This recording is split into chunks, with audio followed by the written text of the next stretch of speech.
about, we started a series, Questioning Christianity, and the idea behind the series is, firstly, for us as Christians, we shouldn't be afraid to wrestle with our doubts and with the doubts of other people, because the only way we can develop a robust faith is if we actually work through the questions and the challenges to Christianity. When Christianity in South Africa and in all kinds of places all around the world was sort of the official state religion, you sort of received Christianity and you just sort of accepted it. And the problem was many people who received it in that way only became nominal Christians. They became Christians in name, but not in heart, because they sort of received it from their parents and they inherited their parents' faith, but they never really made it their own because they never really wrestled with the questions and the doubts about Christianity. And I think it's important that we do that. You cannot become a Christian by default. You cannot become a Christian by accident. You have to become a Christian by choice, intentionally. And if you haven't done that, if you haven't wrestled through the issues and through your doubts and through other people's doubts, then you're never going to have a resilient, robust faith. And also, I've found that not only does wrestling through questions and challenges to Christianity ultimately strengthen my faith. See, I think it was Charles Spurgeon who said, I defend the gospel like I defend the lion by letting it out of its cage. If Christianity is true, if the gospel is true, we shouldn't be afraid of challenges to it. We shouldn't be all defensive about it. Okay? We should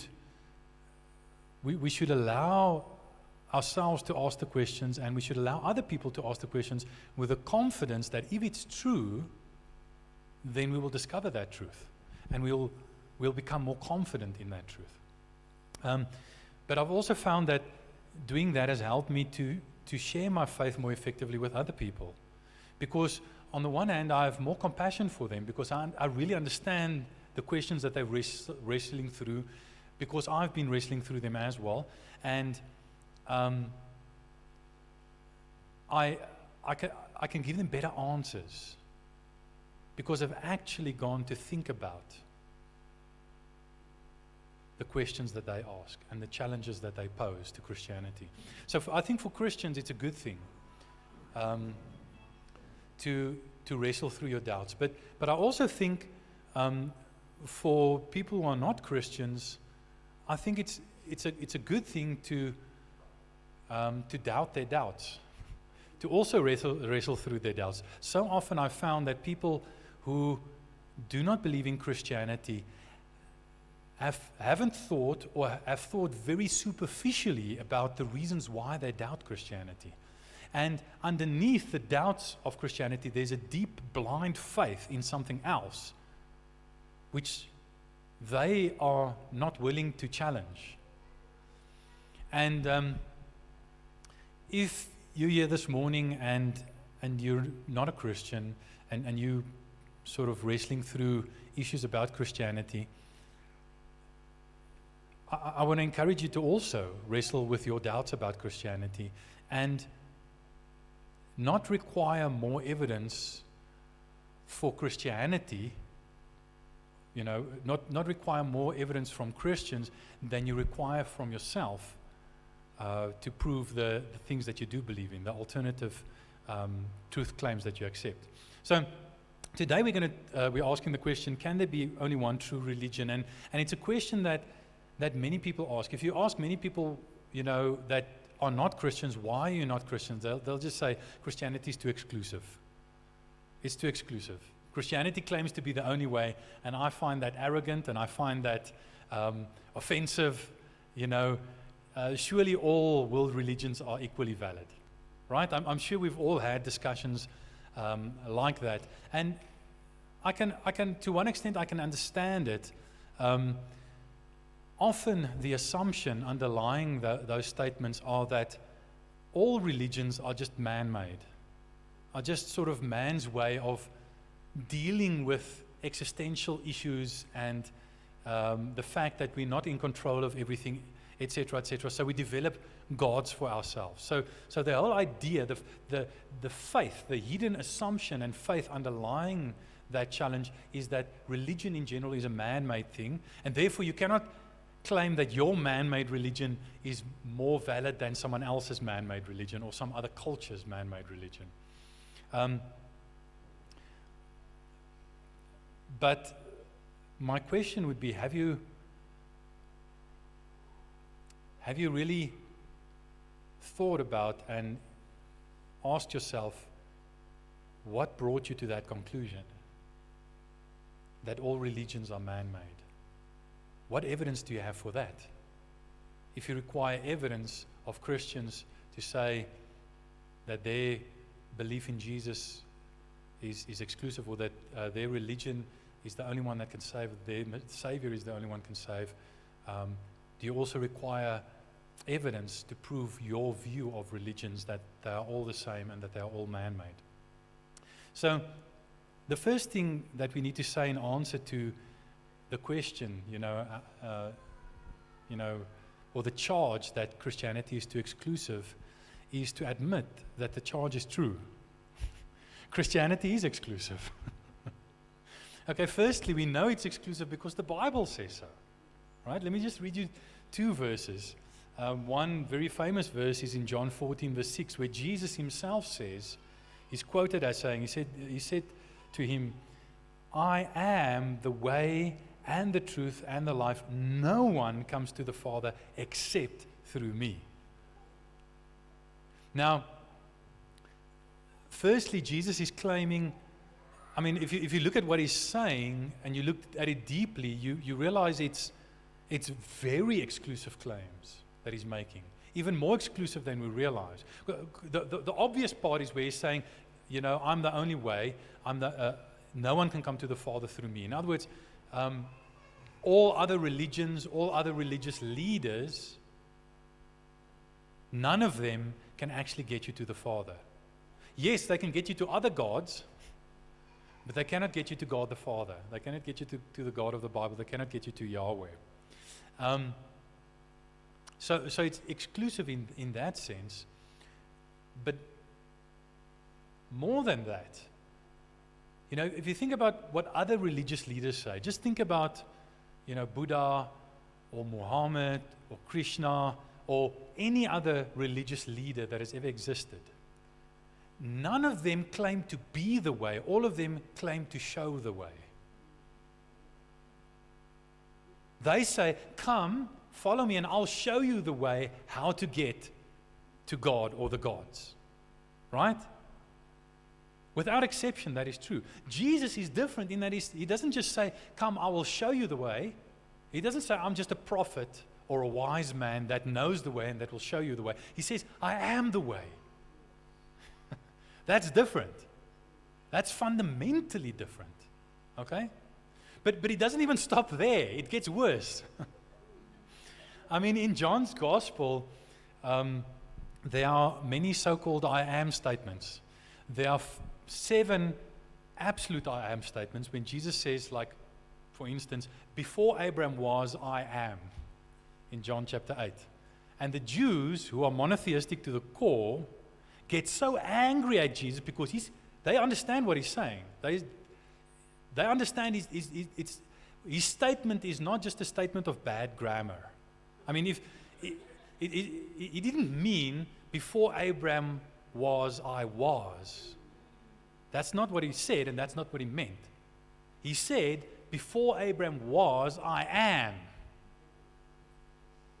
And they understood that he was saying, before Abraham existed, I was Yahweh. I was the great I am. You remember Exodus 4, the burning bush? And God said to Moses, when they asked him, who shall I say to the Israelites? Who has sent me? And he said to them, "Say to them, I am that I am.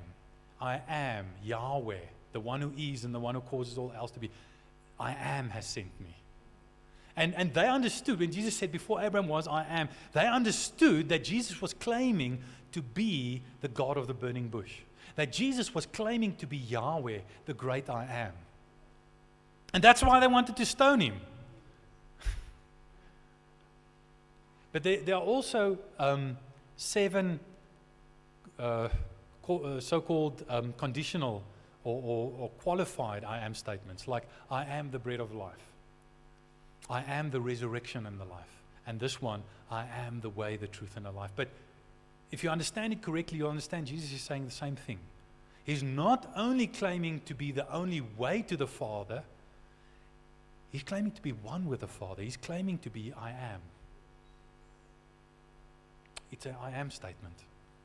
So can you see how exclusive this is? It goes way beyond anything that any other religious leader claims. Another verse is in Acts 4 verse 12, where and here we see that Jesus' apostles, his early disciples and the apostles, his special representatives, understood what Jesus was saying in scriptures like John 14 verse 6, in the same way that I'm explaining it now. For instance, Peter, in one of his sermons, he says, "And there is salvation in no one else, for there is no other name under heaven given among men by which we must be saved." So there are many other names given, many other people who claim to be saviors,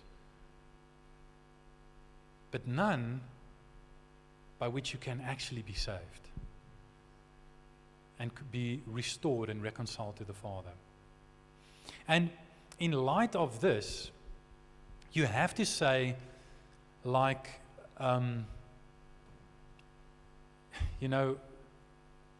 C.S. Lewis, who for many years of his adult life was an atheist. He was a professor in philosophy and languages, and he was an atheist, a very staunch atheist. And he said of Jesus, don't give me this patronizing thing of saying that Jesus was just a prophet or a good man. Good men do not say the things that Jesus said. He claimed to be God. He claimed worship. Either he was supremely arrogant and deceived, or he really is who he claims to be. Don't call him a good man or a prophet or a mere prophet, human prophet. He did not leave that option open to you. He did not intend to leave it open to you. Okay? Josh McDowell puts it this way. He calls it the Trilemma. He says, Jesus is either a liar or a lunatic or his Lord. Those are the only 3 options. Either he was not telling the truth about who he is, and he knew he wasn't telling the truth about who he is, in which case he's a liar. Or he wasn't telling the truth about who he is, but he thought he was telling the truth about who he is. In other words, he was delusional. He was a lunatic. Or else he was telling the truth about who he is, and he is Lord. The trilemma, liar, lunatic, or Lord. Those are the only options Jesus left open to us. Jesus' claims about himself and about the way that he created are very exclusive. So the Bible requires that Christianity is exclusive. But if you think about it, logic also requires it. Logic also requires that the truth is exclusive. I mean, we know that. The nature of truth, of true answers, for instance, is that there's only one. The nature of untrue answers is that there are many. Right?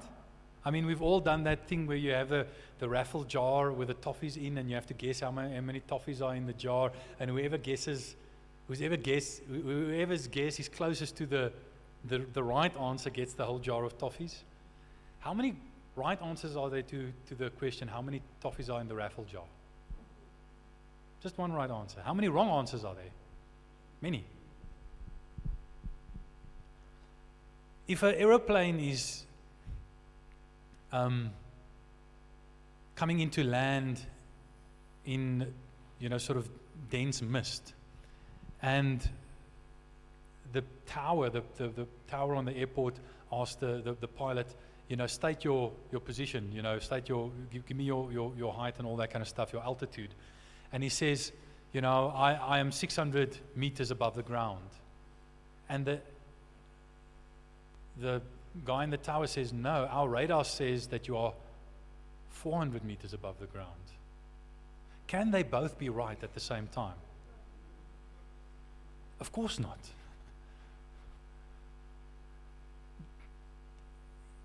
Is it important to know which one is right? If you want to land the plane safely, yes. It's very important. Now, the same with this question. Who is the true way of salvation? It's like the question, how high, what's the altitude of the aeroplane? If you want to land safely in eternity, you got to know the right answer. You got to make sure that you know the right answer, otherwise you're going to crash. So not only does the Bible require that Christianity is exclusive and that Jesus is exclusive and unique, but logic requires it as well.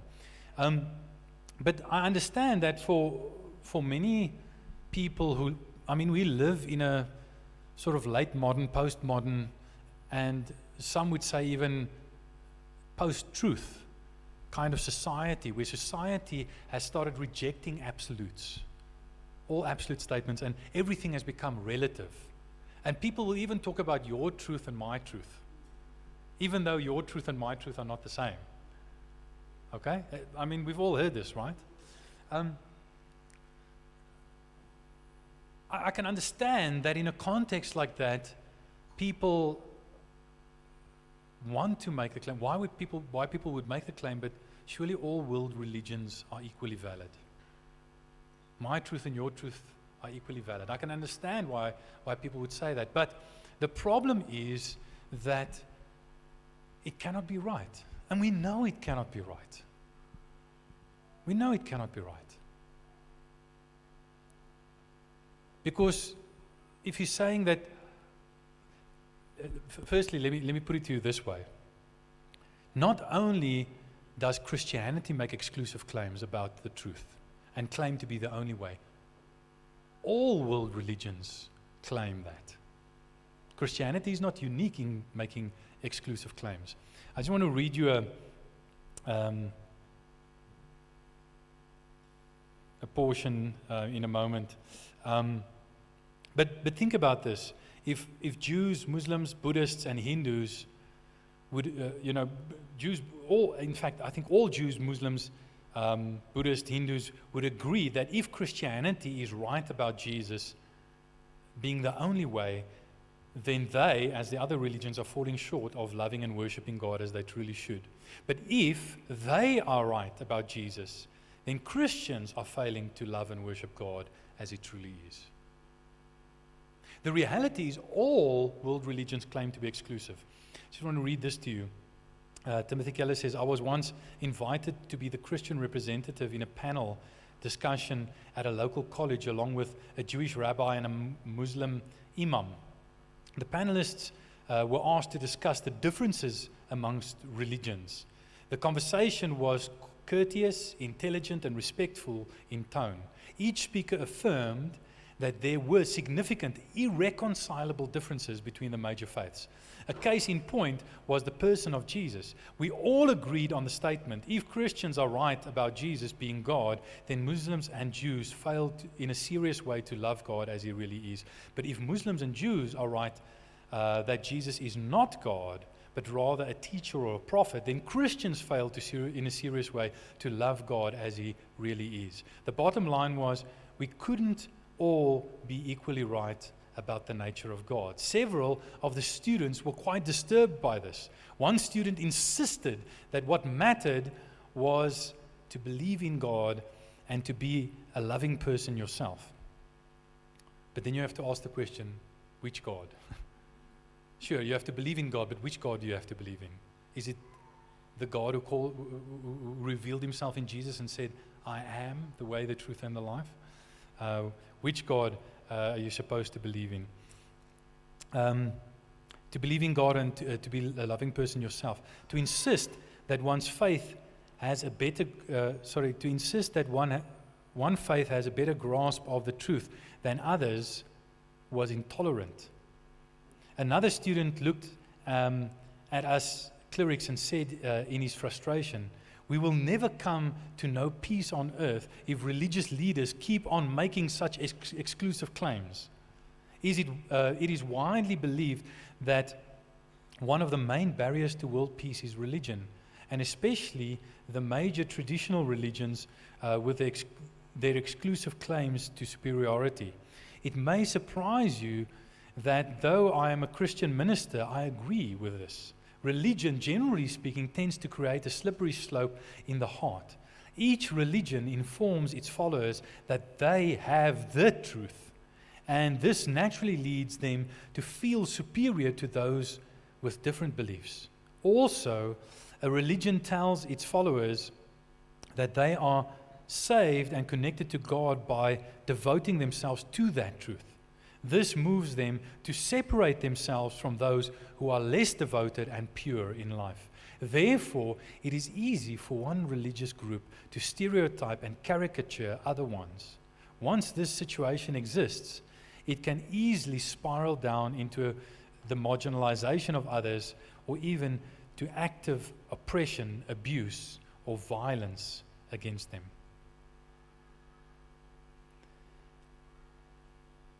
So, the claim is, and it's usually illustrated by the example of the blind man and the elephant. People will say, a bunch of blind men walking around and they bump into an elephant. And each of them sort of touches a different part of the elephant. And the one says, this object is a flexible, object like he's got the trunk. So he says it's a flexible object like a hose pipe. Another one who's sort of grabbing the leg says, no, man, it's a big, round, hard object, inflexible object like a tree trunk. And the other one's got a hold of the ear and says, no, man, you're both wrong. It's this big, flat, flappy object like a big cloth or towel. Another one says, who's got his hands on the side of the elephant, no, it's this big, flat surface like a wall. And the other one who's got the tail says, no, man, it's this thin, flexible thing with this, bristles on the end like a paintbrush. So then, people who are not religious will say, you see, the world religions are like the blind man. Each of them has one aspect of God that they're touching and that they see. And they're all right in some way. They all got part of the truth. Does that sound convincing to you? It sounds kind of convincing, right? But there's a problem. There's a problem with that illustration. How would anyone know that the blind men only see part of the elephant? How would you know that? You can only know that if you're the one seeing the whole elephant and the blind man touching the elephant. In other words, what secularists and skeptics and atheists and, modernists, relativists in general say is, we can see. So we see the whole elephant, and we see you as world religions as blind people touching different parts of the elephant. So we see everything, and you only see in part. In other words, they're making the very mistake they're claiming that they're forbidding others to make. They say, you are not allowed to say that your view of religion and of God is superior to anyone else's. But they are saying that our view of all religions is superior to everyone else's. Can you see how hypocritical it is? Can you see that? It's completely hypocritical. Because, in other words, here's the point.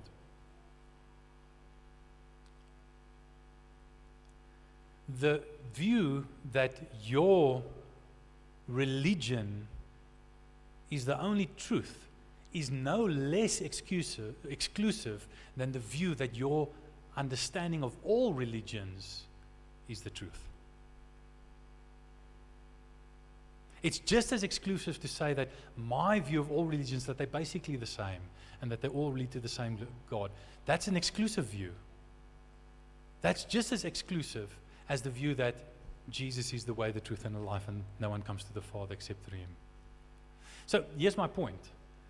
My point is that exclusivity, when you're talking about truth, exclusivity is unavoidable. It's unavoidable. The problem is what Tim Keller highlights here is that when you think you have exclusive truth, it becomes a slippery slope, and it tends to lead you to treat people who don't believe the same way as you poorly. Okay? And that is true. That is true. But this is another thing that I do believe makes... now, let me just mention this maybe. Some people will say that the solution is there should be no religions. You know? Whether it's John Lennon singing it in Imagine no religion. Or whether it's Joseph Stalin or Mao Zedong under communist Russia or China outlawing religion and killing people if they try to, adhere to religions. The problem is, as Alistair McGrath has said, that that cure is worse than the disease that it claims to cure. Alistair McGrath said, the 20th century gave rise to one of the greatest and most distressing paradoxes of human history, that the greatest intolerance and violence of that century were practiced by those who believed that religion caused intolerance and violence. Those who hated religion and said it just causes violence and intolerance killed more people than all the religions they hated and didn't tolerate put together. So, we're saying that exclusive belief in religions is a problem, and it can lead to people oppressing and being prejudiced to people who don't believe the same. But we're saying that throwing out religion is even worse of a problem. The cure is infinitely worse than the disease. So what are we to do about it? Firstly, let me just make two statements. Firstly, I don't think the question whether you accept Christianity or not, you shouldn't, when deciding whether you should accept Christianity or not, you shouldn't ask, is it exclusive? You should be asking, is it true? Think about this for a moment. If you have, say, cancer, and I come to you and I claim to have the only cure for cancer in the world, are you going to say, no, that cure is not for me because your claims to having a cure are too exclusive? Or are you going to say, does the cure actually work? If it works, whether you claim it to be the only cure or not, give it to me. So the question is not whether Christianity's claims are exclusive, but whether they are true. Does Jesus actually save? Right? I mean, that's kind of obvious. Then secondly, another question we should be asking is not, is this religion or this faith, this worldview, is it exclusive? But how does it exclusive? Because all faiths, all religions, all worldviews are exclusive. Whether, traditional ones like Christianity, Islam, and Hinduism, or more modern ones like Marxism or Darwinism or any of those. All of them are exclusive. Secularism is very exclusive. All the claims made by them are exclusive. So the question shouldn't be, does this worldview make exclusive claims? But how do those exclusive claims and beliefs cause the adherence of them to treat those who disagree with them? Let's take an example. Islam. Islam makes very exclusive claims about, Allah is God and Muhammad is his prophet. He's the ultimate prophet. And anyone who disagrees with him is wrong. And we've all heard this phrase being said over and over by Muslims. Now, how do those exclusive beliefs of Islam cause them to treat people who disagree with them?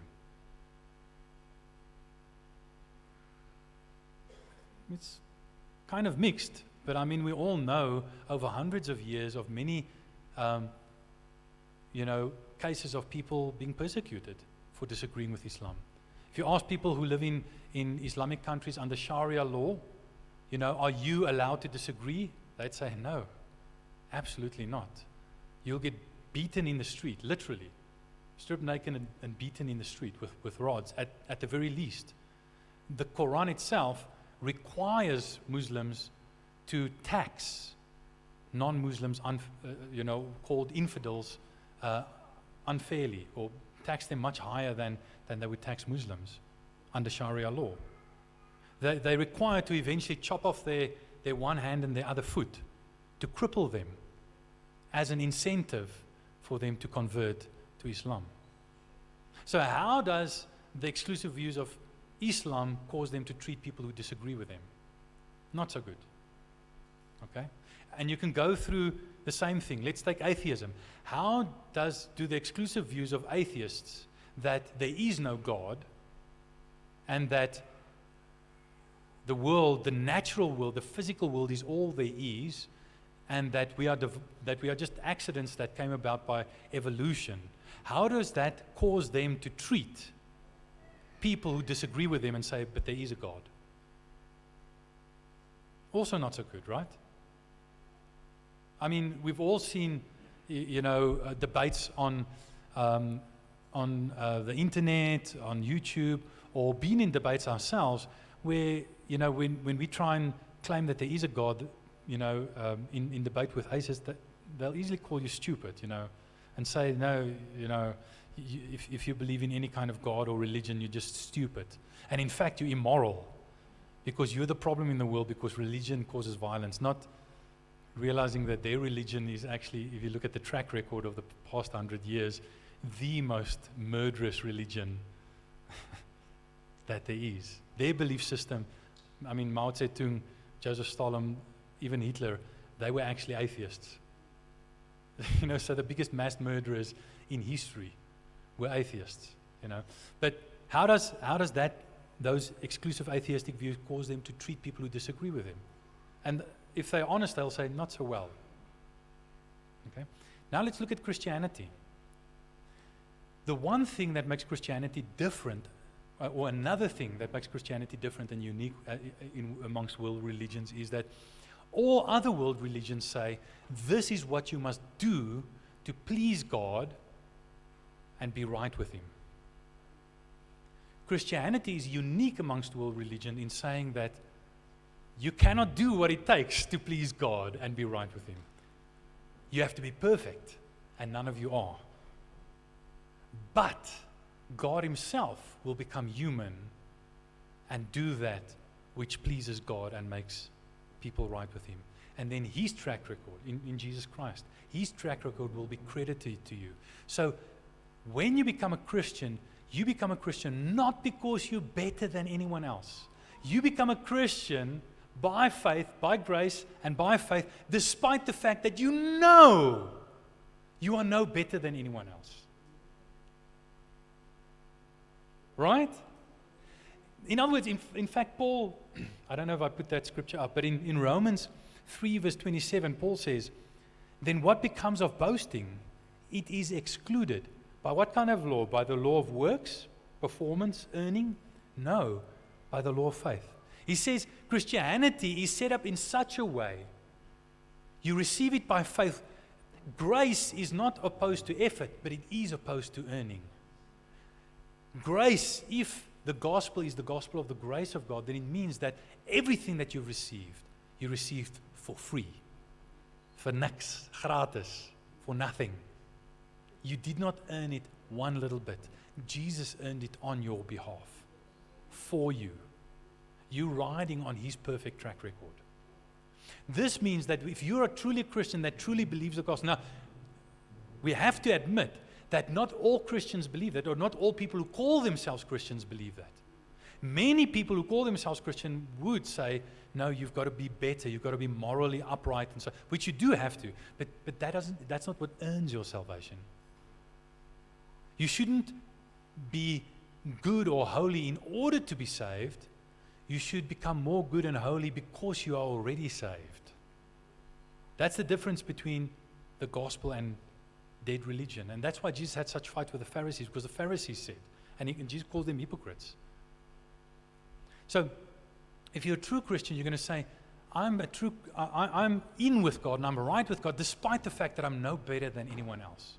In fact, true Christians will expect non-Christians to be better than their false beliefs should lead them to be. And true Christians should expect Christians to be worse than their right beliefs should lead them to be. Does that make sense, or have I now just confused you? True Christians will expect non-believers, because they are created in the image of God, even though they've fallen from the image of God, some of the image of God still remains. So Christians will expect non-believers who are created in the image of God to be better than their false beliefs about God ought to make them. And Christians, even though they're created in the image of God, they've also fallen from the image of God, but they're not yet fully restored to the image of God. So Christians would expect themselves as Christians to be worse than their right beliefs about God ought to make them.